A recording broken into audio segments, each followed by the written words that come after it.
ធនាគារ A ស៊ីលីដានិងអគ្គនាយកដ្ឋានរដ្ឋបាលនៃក្រសួងមហាផ្ទៃសហការរៀបចំសិក្ខាសាលាស្ដីពីការអនុវត្តសាកល្បងការទូទាត់កម្រៃសេវាតាម A ស៊ីលីដា Super App សម្រាប់ប្រតិបត្តិការទូទាត់កម្រៃសេវារដ្ឋបាលនៅការិយាល័យច្រកចេញចូលតែមួយ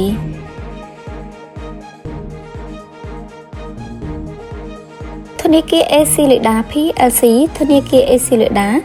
ជាធនាគារពាណិជ្ជទី1ដែលបានបបផ្សាយមូលបត្រជាសាធារណៈនៅកម្ពុជាបានប្រកាសជាផ្លូវការនៅថ្ងៃនេះថាធនាគារ A ស៊ីលីដានិងអគ្គនាយកដ្ឋានរដ្ឋបាលនៃក្រសួងមហាផ្ទៃបានសហការរៀបចំសិក្ខាសាលាស្ដីពីការអនុវត្តសាកល្បងការទូទាត់កម្រៃសេវាតាម A ស៊ីលីដា Super App សម្រាប់ប្រតិបត្តិការទូទាត់កម្រៃសេវារដ្ឋបាលនៅការិយាល័យច្រកចេញចូលតែមួយនៅរដ្ឋបាលខណ្ឌទាំង14នៃរាជធានីភ្នំពេញសិក្ខាសាលានេះរៀបចំឡើងក្រោមអធិបតីភាពរបស់ឯកឧត្តមប៊ូនហេងអគ្គនាយករងនៃអគ្គនាយកដ្ឋានរដ្ឋបាលក្រសួងមហាផ្ទៃនិងបណ្ឌិតអិនចានីនាយកប្រតិបត្តិប្រធាននាយកប្រតិបត្តិធនាគារ A ស៊ីលីដាព្រមទាំងការអញ្ជើញចូលរួមពីថ្នាក់គ្រប់គ្រងនិងមន្ត្រីរាជការតំណាងមកពីអគ្គនាយកដ្ឋានរដ្ឋបាលក្រសួងមហាផ្ទៃនិងរដ្ឋបាលខណ្ឌទាំង14នៃរាជធានីភ្នំពេញព្រមទាំងថ្នាក់គ្រប់គ្រងជាន់ខ្ពស់នៃធនាគារ A ស៊ីលីដា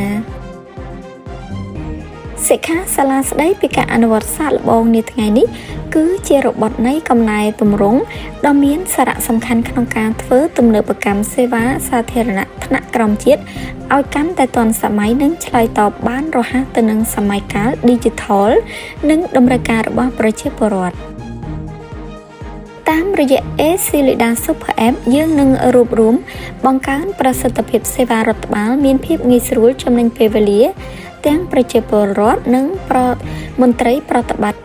ព្រមទាំងមានតម្លាភាពសុវត្ថិភាពនិងគណនេយ្យភាពក្នុងការប្រមូលចំណូលសេវារដ្ឋបាលជាពិសេសរួមចំណែកជំរុញការអភិវឌ្ឍសង្គម Digital បង្កើតទម្លាប់ថ្មីសម្រាប់ប្រជាពលរដ្ឋក្នុងការប្រើប្រាស់សេវា Digital ក្នុងជីវភាពប្រចាំថ្ងៃជាងនេះទៅទៀតកិច្ចសហប្រតិបត្តិការនេះជាសក្ខីភាពនៃការបដិញ្ញាចិត្តរួមគ្នាក្នុងការលើកកម្ពស់បរិវត្តកម្ម Digital Transformation ស្របតាមយុទ្ធសាស្ត្របញ្ចកោណដំណាក់កាលទី1របស់រាជរដ្ឋាភិបាលក្រោមការដឹកនាំដ៏ឈ្លាសវៃរបស់សម្ដេចមហាបវរធិបតីហ៊ុនម៉ាណែតនាយករដ្ឋមន្ត្រីនៃព្រះរាជាណាចក្រកម្ពុជានិងឯកឧត្តមអភិសន្តិបណ្ឌិតសសុខាឧបនាយករដ្ឋមន្ត្រីក្រសួងមហាផ្ទៃក្នុងឱកាសនេះបណ្ឌិតអិនចានីប្រធាននាយកប្រតិបត្តិធនាគារ A ស៊ីលីដាបានសម្ដែងនឹងការកោតសរសើរនិងថ្លែងអំណរគុណយ៉ាងជ្រាលជ្រៅចំពោះក្រសួងមហាផ្ទៃដែលមានអគ្គនាយកដ្ឋានរដ្ឋបាលនិងរដ្ឋបាលខណ្ឌទាំង14នៃរាជធានីភ្នំពេញជាសេនាធិការក្នុងការផ្តល់អាទិភាពលើការកែតម្រង់សេវាសាធារណៈនេះពេលកន្លងមកធនាគារ A ស៊ីលីដានិងក្រសួងមហាផ្ទៃបានសហការគ្នាយ៉ាងជិតស្និទ្ធនៅក្នុងការធ្វើទំនើបកម្មប្រព័ន្ធទូទាត់សេវាសាធារណៈឲ្យទៅជាលក្ខណៈ Digital តាមរយៈការចុះអនុស្សរណៈនៃការយោគយល់គ្នាស្ដីពីការប្រើប្រាស់សេវាកម្មទូទាត់តាមប្រព័ន្ធអេឡិចត្រូនិករបស់ធនាគារ A ស៊ីលីដា PLC សម្រាប់ប្រមូលកម្រៃទិដ្ឋាការពីអតិថិជនតាមប្រព័ន្ធអេឡិចត្រូនិកសាលាក្បាត់ចូលព្រះរាជាណាចក្រកម្ពុជាកាលពីថ្ងៃទី30ខែសីហាឆ្នាំ2024ការប្រើប្រាស់សេវាកម្មទូទាត់តាម Digital និងម៉ាស៊ីនឆូតកាតឬកាត POS Terminal របស់ធនាគារ A ស៊ីលីដា PLC សម្រាប់ប្រមូលកម្រៃទិដ្ឋាការពីអតិថិជននៅថ្ងៃទី19ខែធ្នូឆ្នាំ2024និងការផ្ដល់និងប្រើប្រាស់សេវាផ្ទៀងផ្ទាត់ទិន្នន័យអត្តសញ្ញាណបុគ្គលនៅថ្ងៃទី11ខែមិថុនាឆ្នាំ2025នេះជាសមិទ្ធផលថ្មីបន្ថែមទៀតក្នុងការបរិវត្តកម្ម Digital ថ្នាក់ក្រោមជាតិដែលធនាគារ A ស៊ីលីដានិងក្រសួងមហាផ្ទៃនិងសហការដាក់ឲ្យអនុវត្តសាកល្បងប្រព័ន្ធទូទាត់តាម A ស៊ីលីដា Super App សម្រាប់ប្រតិបត្តិការទូទាត់កម្រៃសេវារដ្ឋបាលនៅការិយាល័យច្រកចេញចូលទី1នៃរដ្ឋបាលខណ្ឌទាំង14នៃរាជធានីភ្នំពេញនាពេលឆាប់ៗនេះ ធនាគារ Accelida មានសាខាបទសម្ព័ន្ធចំនួន4គឺសាកលវិទ្យាល័យពាណិជ្ជសាស្ត្រ Accelida Eco ក្រុមហ៊ុនមូលបត្រ Accelida Moco ធនាគារ Accelida Lao Limited និងស្ថាប័នមីក្រូហិរញ្ញវត្ថុ Accelida Myanmar ព្រមទាំងការិយាល័យតំណាងនៅ Myanmar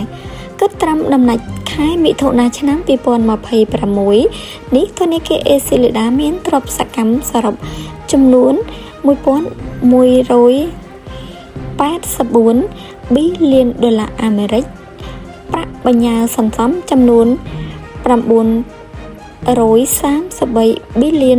អាមេរិកនិងអតិថិជនប្រមាណ649លាននាក់បច្ចុប្បន្នធនាគារ Accelida មានចំនួនអ្នកប្រើប្រាស់ AC Super App ច្រើនជាង597លាននាក់ជាពិសេសក្នុងនោះមានដៃគូអាជីវកម្មសរុបជាង86លាននាក់សម្រាប់ព័ត៌មានបន្ថែមសូមទំនាក់ទំនងតាមរយៈធនាគារ Accelida PLC លោកណេតពិសិដ្ឋមុខងារនាយកប្រតិបត្តិសេវាហិរញ្ញវត្ថុនៃធនាគារ Accelida PLC លេខទូរស័ព្ទ015 700 111 Email neth@accelida.com.kh គេហទំព័រ www.acelidabank.com.kh